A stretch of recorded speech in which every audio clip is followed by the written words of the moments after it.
special hour edition tonight. We sat in this chair last night at this time, shocked by the death of Hank Gathers, Loyola Marymount. 24 hours later, pretty much still the same feeling. It's similar when Pete Maravich died. You just don't know where to turn to get answers, and we will try to come up with answers tonight. It will be at least a week before we know exactly what caused the sudden death of Hank Gathers. Loyola Marymount officials today declined to answer questions concerning Hank Gathers' medical history. Loyola Marymount was supposed to play on ESPN later tonight, but the West Coast Conference canceled the rest of their tournament following Gathers' death. Today, as coach, teammates, and friends look back with fond memories of a man who was not only a great player, but a great friend. Chris Myers was there. Basketball was good to Hank Gathers. Life was unfair. The day after his tragic death, the court was empty, the campus saddened, the flag half-mast. Loyola's alumni gym looked more like a chapel. This is a great tragedy. There's no explanation for it that I know of.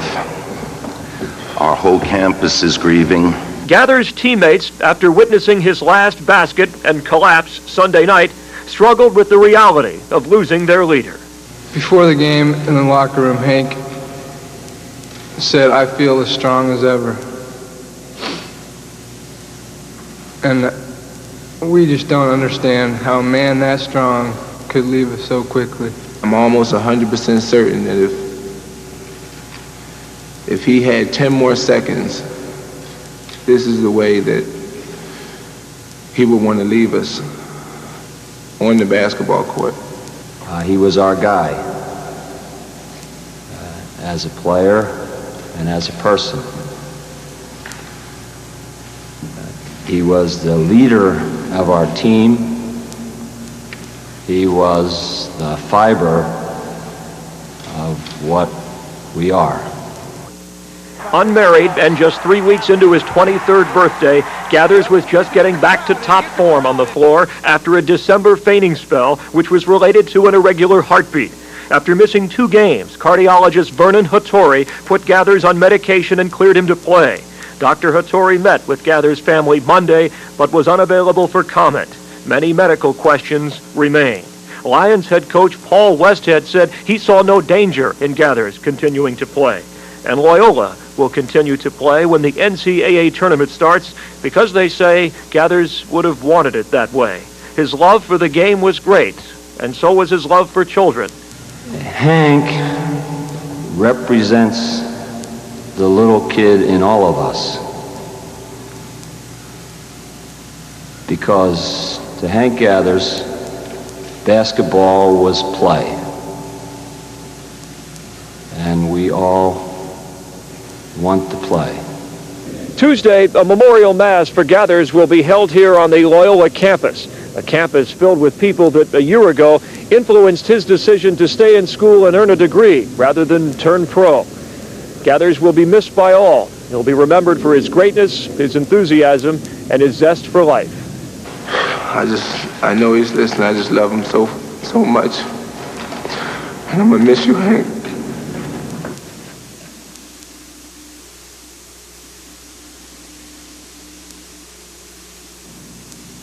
You know, the irony of all of this is prior to their game, Hank Gathers went out and ran the track. He had so much energy. He's the strongest guy on the team. He often bragged that he was the strongest guy in college basketball. He liked to skip rope before basketball games.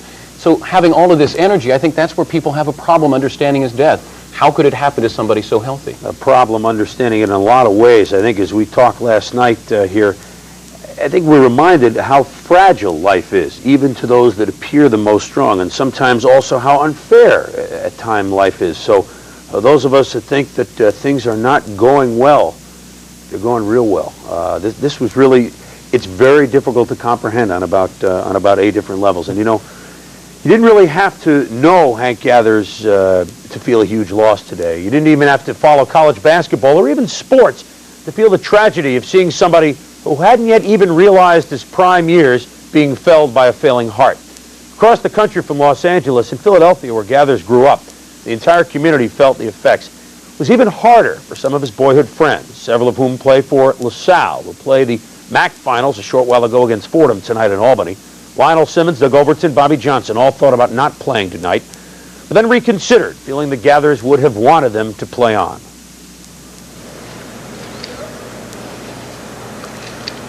Moment of silence before tonight's MAC final, LaSalle against Fordham.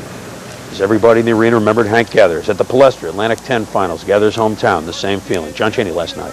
Hank Gathers just epitomizes so much of what life's all about. This basketball game meant nothing.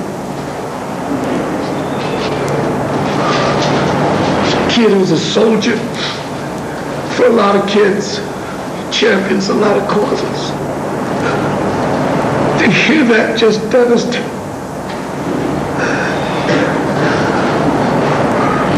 How unfair is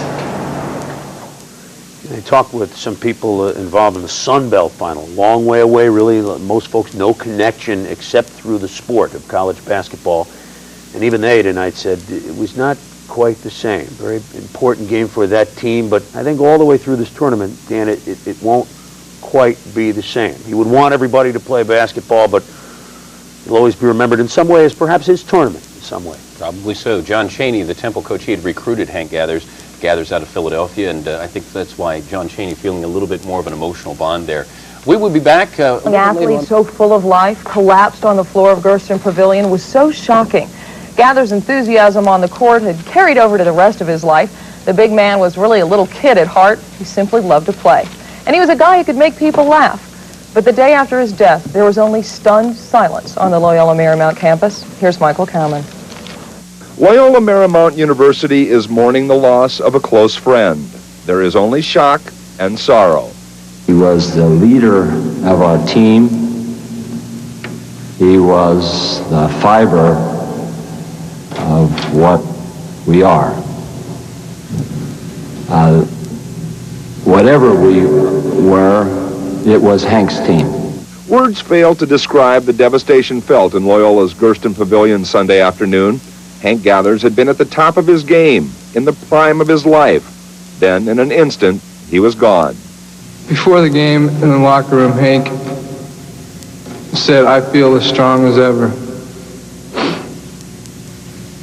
And we just don't understand how a man that strong could leave us so quickly.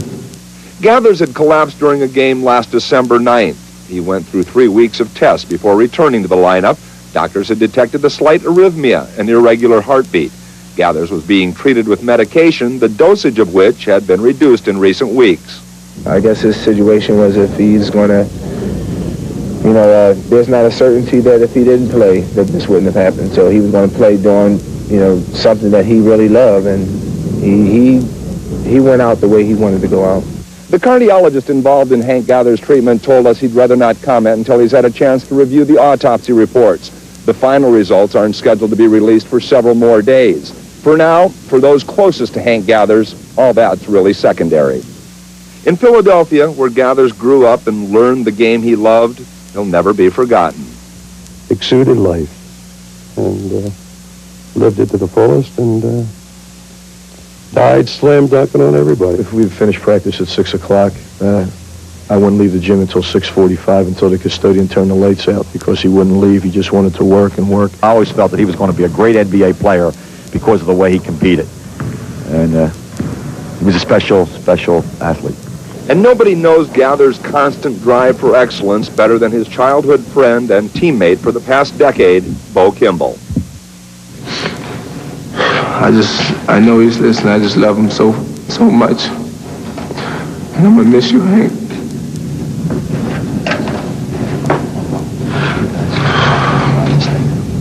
Michael Cowman, CNN, Los Angeles. The flags on the Loyola campus were flown at half-staff today, but classes did go on as scheduled. A memorial service will be held tomorrow at the Jesuit University Sacred Heart Chapel. At Dobbins Tech in Philadelphia, where Gathers and his teammate Bo Kimball went to high school, a moment of silence was also held. It was also held at the 76ers. Thunderbolt. His teammates called him the bank man, as in Money in the Bank. ESPN's Chris Fowler looks back on a career that touched many, but has now left many wanting more. His physique and his commanding presence gave off an air of invulnerability. Hank Gathers was a symbol of strength to those who knew him, and it was his strength of will that made him a basketball star. Nothing, not even hoops, came easily. He was born Eric Gathers and given the nickname Hank as a toddler. He grew up in the Rosen Projects in North Philadelphia, raised by his mother, Lucille. His father is a recovering alcoholic who was rarely around the house. A priest, Father Dave Hagan, became a surrogate parent to Hank. Much poorer than a basketball player. Exuded life and lived it to the fullest and died slam dunking on everybody. I mean, you know, in the best sense of that word. The summer before he entered high school, Hank met Bo Kimball on a playground court. They became best friends, as close as brothers. They had been teammates ever since. How would you think Hank would like to be remembered now for all he did? Well, a guy who gave 100% on and off the court. A guy who wanted to be thought of as a very caring person, genuine, having all the qualities that, you know, people would look for in a very good basketball player. You know, and Hank had that. Took time out for little kids. Just all the little extra things that you don't have to do. Hank would do those things, and that made him the special person that he is. Bo and Hank led Dobbins Tech to the Philadelphia City title, along with guard Doug Overton, now at LaSalle. LaSalle superstar Lionel Simmons was on the losing side in that City title game. Since then, he and Gathers had maintained a close friendship, despite living on opposite coasts. He heard the tragic news late in the Explorers game last night. You know, he was definitely one of the hardest workers in the game. You know, he lived and dreamed basketball his entire life, and it's one of the things, you know, he'll be remembered with me for the rest of my life. Gathers and Kimball went west together and played as freshmen at USC. A year later, they transferred to Loyola Marymount, and since then, the Lions have roared. Gathers blossomed to superstardom, leading the nation in scoring and rebounding last year, something only one other player had done. His game was based on sweat, on desire, on outworking opponents. We called him Bankman because we went to him for everything. We went to him for rebounds, for points, for life.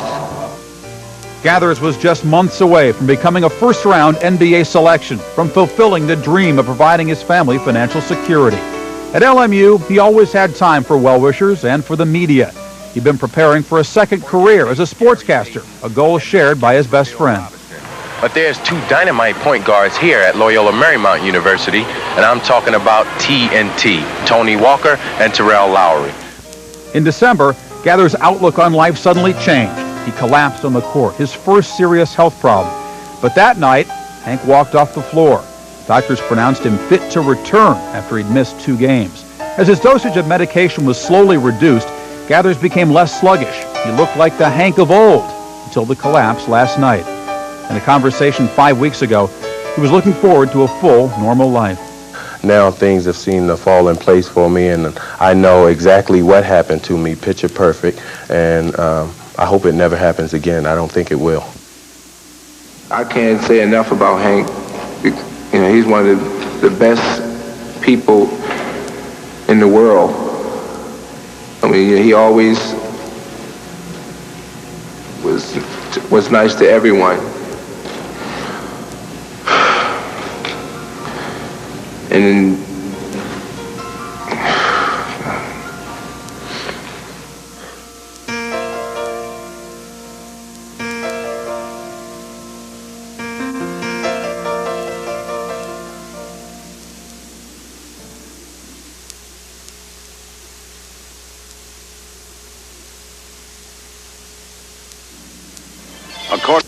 But for those who were there in Los Angeles today to pay their last respects to the fallen All-American, it was a day that will never be forgotten. Chris Myers reports.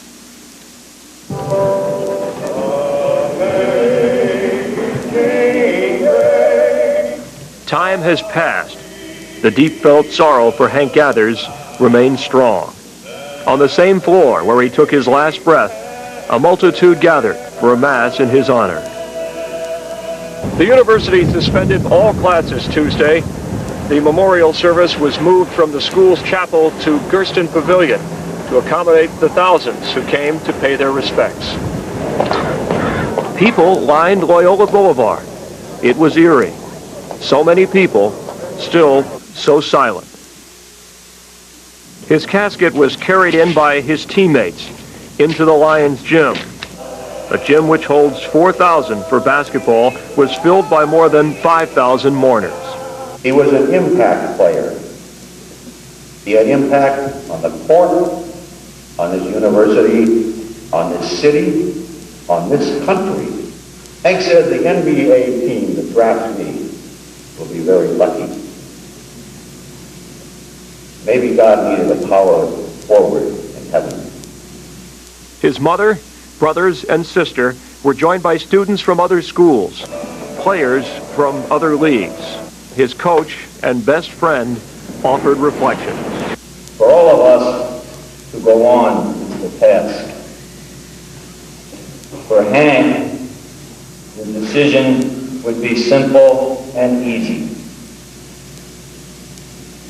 Clear the floor. He would play today. Hank Gathers, termed by those who knew him as a real player in life, led the nation in scoring, rebounding, and friends. I know that Hank will want to hear one more cheer, one more clap from his fans, friends, the people who supported him. One last applause in his house.